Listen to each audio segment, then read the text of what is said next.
ایک دم چینج آتی ہے نا، ہم تو اس کے مخالف ہیں۔ اسلام بھی ڈیموکریسی میں بلیو کرتا ہے۔ جنہیں وہ لے کے آئے تھے 2018 میں، آج وہی بندہ ان کے لیے مردود ہو گیا، اور جس شخص کو انہوں نے 2018 میں ہٹایا تھا آج دوبارہ سے ان کے لیے محبوب ہو گیا۔ آج دو جملے ہمدردی کے ہماری اسٹیبلشمنٹ کے لیے بولنے کے لیے کوئی پاکستانی قوم میں سے تیار نہیں ہے۔ جو دو وقت کی روٹی کے محتاج ہیں نا، یہ ٹینکوں کے آگے نہیں لیٹیں گے، یہ ٹینکوں پہ چڑھ کے عوام کو ہی کچلیں گے۔ عمران خان صاحب جو نیریٹو لے کے نکلے ہیں نا، اس میں یہ جو ایلیمنٹ وہ کہہ رہے ہیں نا کہ فوج مجھے بٹھائے، ڈیموکریٹک لیڈر کا یہ کام نہیں کو یہ کہے کہ مجھے موقع دو۔ جو کبھی کبھار وہ کہتے ہیں کہ آپ نیوٹرل تو نیوٹرل ہی رہنا ہے، ان چوروں کو لا کے مسلط کیا، ہمیں بھی موقع دو، ووٹ کو عزت دو۔ نواز شریف صاحب نے بڑی اچھی بات کی تھی، کچھ عرصے بعد انہوں نے پھر بوٹ کو عزت دی۔ ہمیں تو بڑی امیدیں تھیں جی نواز شریف صاحب سے، خان صاحب سے اب امیدیں ہیں، لیکن وہ پھر دوسری طرف چل پڑتے ہیں۔ ایک آرمی چیف کا کام نہیں ہے کہ وہ بیٹھ کے تاجروں کے ساتھ میٹنگ کر رہا ہو، اسی طریقے سے ایک پرائم منسٹر کا کام نہیں ہے کہ وہ فوج کے حوالے سے کوئی لچ تلنے کی کوشش کرے۔ میں احمد ابوبکر ہوں، آپ سوشل میڈیا کے اوپر ہمارا یوٹیوب اور فیس بک چینل دیکھ رہے ہیں۔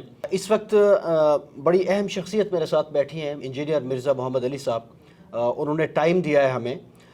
تو میں سر جب آپ کو دیکھتا ہوں اکثر سوچتا ہوں کہ یہ بہت مشکل ہوتا ہے کہ آپ ایک پروفیشنل بیک گراؤنڈ سے ہوں اور پھر اچانک ایک کایا پلٹ جائے اور آپ جو ہے نا بالکل entirely different 180 degree face change آ جائے لائف میں۔ تو یہ جو لائف میں ٹرننگ پوائنٹ ہوتا ہے، چونکہ ہمیں نوجوان بھی دیکھ رہے ہیں، یہ کیا ہوتا ہے اور اس کے لیے کیا کرنا چاہیے؟ دیکھیں، جو ایک دم چینج آتی ہے نا، ہم تو اس کے مخالف ہیں، کیونکہ وہ پرماننٹلی نہیں ہوتی، یہ گریجولی ہے۔ دینی میرا ایک بیک گراؤنڈ تو ہے، بچپن سے نماز تو ہم پڑھتے تھے، داڑھی بھی میں نے یعنی کبھی بھی مڑوائی نہیں ہے، شروع سے رکھی ہوئی ہے۔ اس کے بعد دین کے ساتھ ایک شغف ہمیشہ سے رہا ہے۔ باقی ظاہر ہے میں نے ایک جاب کی ڈیفنس آرگنائزیشن میں، اور پیرلل میں اپنے دعوت کا کام بھی لے کے چلتا رہا۔ پھر الٹیمیٹلی گریجولی کرتے کرتے سچویشن یہاں تک پہنچی کہ میں نے فل ٹائم اپنے آپ کو اس کام کے لیے وقف کیا، اور اس کے پیچھے زیادہ تر تو یہ سوشل میڈیا کا جو ایک بوم آیا نا، جس کی وجہ سے لوگ آپ کی بات سنتے ہیں۔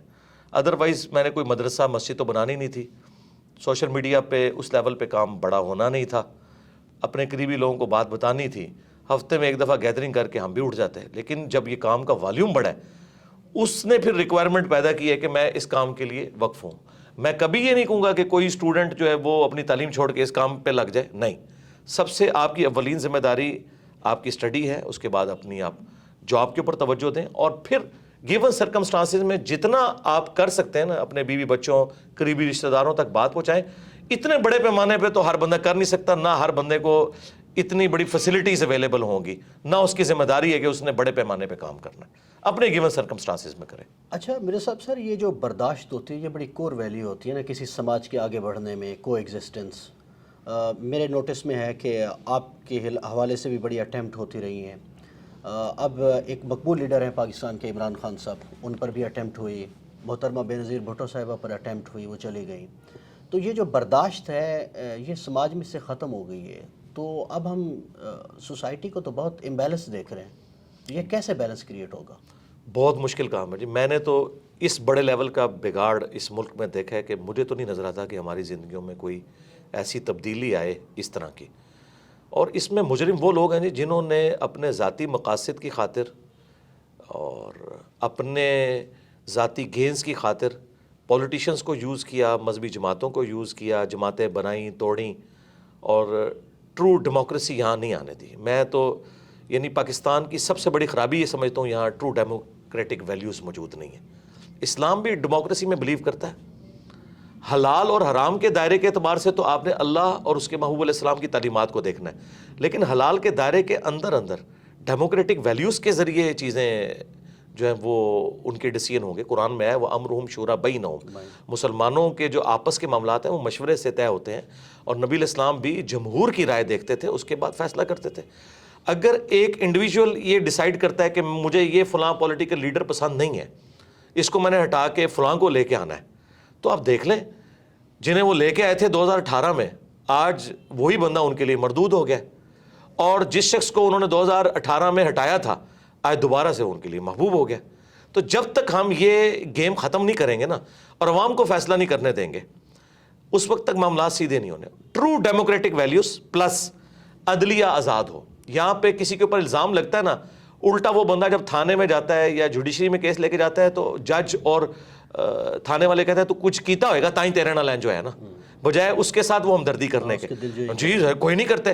اس وجہ سے یہاں جو بدماش ہے, جو یہاں روڈ بلاک کر سکتے ہیں, جو اسلحے کے زور پہ دوسروں کو دبا سکتے ہیں, ان کا اپر ہینڈ ہے. اور جو شریف النفس لوگ ہیں وہ تو ذلیل ہوتے رہیں گے اسی طریقے سے. اچھا سر, یہ جو ہم اب دیکھتے ہیں اپنے چاروں طرف نا انسٹیٹیوشنز کا جو ہے وہ فیلئر ہے. جی ہاں. تو اس رپچر کو کیسے ہم ٹھیک کر سکتے ہیں؟ تو قومیں تو انسٹیٹیوشنز سے بنتی ہیں نا, سسٹم سے بنتی ہیں, تو اس کے بغیر تو کوئی قومیں نہیں ہوتی ہیں. ایسے مطلب قیاس ہوتا ہے جیسے آج کل ہے. جی ایک ہی اس کا فارمولہ ہے کہ جو شخص جس کام کے اوپر مامور ہے نا وہ کام وہی کرے, دوسرے کے کام میں لوچ نہ کرے. Right main for. جی جی, بخاری مسلم میں حدیث ہے, تم میں سے ہر شخص نگہبان ہے, اس سے اس کی رعیت کے بارے میں پوچھا جائے گا. پھر نبی علیہ السلام نے فرمایا حکمران اپنی رعایا پہ نگہبان ہے, مرد اپنی بیوی بچوں پہ نگہبان ہے, عورت اپنے خاوند کے بچوں اور اس کے مال کے اوپر نگہبان ہے, وہ اکاؤنٹیبل ہے. ایک سپریم کورٹ کے جج کا کام نہیں ہے کہ وہ ہاسپٹل کے دورے کرے, ٹھیک ہے. اسی طریقے سے ایک آرمی چیف کا کام نہیں ہے کہ وہ بیٹھ کے تاجروں کے ساتھ میٹنگ کر رہا ہو. اسی طریقے سے ایک پرائم منسٹر کا کام نہیں ہے کہ وہ فوج کے حوالے سے کوئی لچ تلنے کی کوشش کرے, ٹھیک ہے, جو ان کا انٹرنل سٹرکچر ہے اس کو برباد کرنے کی کوشش کرے. یہ کام نہیں ہونا چاہیے. تو ساروں نے اس میں حصہ ڈالا ہے, اور میرے خیال ہے سب سے کم اگر کوئی حصہ ڈالا ہے نا تو وہ پولیٹیشینز ہی ہیں. ہمارے اداروں کا فیلئر ہے جنہوں نے ان پولیٹیشینز کو یوز کیا اور پھر ان پولیٹیشینز نے ان کو یوز کیا. اگر یہ ادارے صحیح کام کرتے ہوتے, پولیٹیشینز کے اعلی کار نہ بنتے, اور یہاں پہ کم از کم 5 دفعہ اسمبلیاں اپنا ٹائم پورا کرتی, تو آپ کو آج کل یہ حالات نظر نہ آتے ہیں. آج 2 جملے ہمدردی کے ہماری اسٹیبلشمنٹ کے لیے بولنے کے لیے کوئی پاکستانی قوم میں سے تیار نہیں ہے. اور اگر اس کے اوپر ہم یہ رونا رو رہے ہیں نا, تو یہ رونا ہم عوام پہ نہیں رو رہے, ان پہ ہی رو رہے ہیں کہ یہ آپ کے کیے ہوئے آگے آئے ہیں. دیکھیں وہ لوگ جو 2018 میں بغلیں بجا رہے تھے نا, ٹھیک ہے, آج وہی لوگ فوج کے سب سے زیادہ مخالف ہوئے ہیں. ٹھیک ہے, کیوں ہوئے؟ پالیسیز کی وجہ سے. اب یہ سمجھتے ہیں کہ ہم اے پولیٹیکل ہوئے ہیں تو 70 سال کے گناہ ایک دن میں معاف ہو جائیں گے, وہ اللہ ہی ہے جو معاف کرتا ہے. یہ آپ نے مینٹل ماڈلز بدل دی ہیں لوگوں کے. آپ نے اب دیکھیں دوبارہ دہشت گردی شروع ہو گئی ہے, مینٹل ماڈلز آپ نے بدل دیے, مذہبی جماعتوں کے ہاتھ میں آپ نے اسلحہ دے دیا. اب یہ نان اسٹیٹ ایکٹر جو ہیں وہ اس وقت جیب تراش یہ بنے ہوئے ہیں, ٹھیک ہے, کیونکہ آپ نے ان کے چندے بند کیے ہیں, وہ اب عوام کو لوٹ رہے ہیں. یعنی پہلے بھی عوام مر رہی تھی, اب بھی عوام مر رہی ہے. تو آج جو فوج قربانیاں دے رہی ہے نا, تو اس میں سے میجورٹی ان کے بڑوں کی غلطی ہیں جو ان کو بھگتنی پڑ رہی ہیں, اور ہمیں تو خام خواہی بھگتنی پڑ رہی ہیں. تو اگر آج فوج کہتی ہے نا ہم اے پولیٹیکل ہیں, تو اپنا وضو قائم رکھیں. یہ کم از کم 25 سال اپنا وضو قائم رکھیں. اس کے بعد تو خیر ان کو کسی نے پوچھنا بھی نہیں اس حوالے سے کہ کوئی ان کو دیکھے نا. طیب اردگان نے, ہاں جی, اس سے زیادہ اسٹیبلشمنٹ وہاں اسٹرانگ تھی. یہ سیم کہانی تھی پاکستان اور ترکی کی. پاکستان سے آگے تھی جی کہانی. ہاں, لیکن ایک فرق تھا, وہ گوروں میں رہتے تھے, بی بی سی CNN دیکھتے تھے, ان کو basic human rights, true democratic values کا پتا تھا. تو اس لیے لوگ ٹینکوں کے آگے لیٹے. ہمارے لوگوں نے نہیں لیٹنا. جو 2 وقت کی روٹی کے محتاج ہیں نا, یہ ٹینکوں کے آگے نہیں لیٹیں گے. یہ ٹینکوں پہ چڑھ کے عوام کو ہی کچلیں گے. انہوں نے کبھی نہیں لیٹنا. ان کے اندر تو یہ سینس ہی نہیں ہے. اور عمران خان صاحب کے والے سے بھی میں عرض کروں, عمران خان صاحب جو نیریٹو لے کے نکلے ہیں نا, اس میں یہ جو ایلیمنٹ وہ کہہ رہے ہیں نا کہ فوج مجھے بٹھائے, ڈیموکریٹک لیڈر کا یہ کام نہیں کو یہ کہے کہ مجھے موقع دو. ان کو نکالو یار, اس میں سے نکلیں. وہ کہہ رہے ہیں ہم نکلیں, ان کو آپ نکلے رہو. جو کبھی کبھار وہ کہتے ہیں کہ آپ نیوٹرل, تو نیوٹرل ہی رہنا ہے, لیکن کچھ دن بعد ان کا وضو پھر ٹوٹ جاتا ہے. کہتے ہیں ان چوروں کو لا کے مسلط کیا, ہمیں بھی موقع دو. یار پھر یہ اسی طریقے سے جیسے فضل الرحمان صاحب کہتے تھے امریکہ کو کہ ایک چانس ہمیں بھی دیں. یہ کام نہیں ہونا چاہیے. نیریٹو بہت اچھا ہے یہ, اس میں جو یہ بیچ میں وہ جو کہتے ہیں نا بکری دودھ دینی ہے پر مینگنا پا کے, یہ مینگنے نہ اس دودھ میں ڈلیں. آپ نیریٹو رکھیں, ووٹ کو عزت دو. نواز شریف صاحب نے بڑی اچھی بات کی تھی, لیکن کچھ عرصے بعد انہوں نے پھر بوٹ کو عزت دی. ہاں جی, وہی بات ہے. تو ہمیں تو بڑی امیدیں تھیں جی نواز شریف صاحب سے کہ کوئی معاملات کو سیدھے لے کے چلیں گے, لیکن وہ بھی ان کا وضو ٹوٹ گیا. خان صاحب سے اب امیدیں ہیں, لیکن وہ پھر دوسری طرف چل پڑتے ہیں.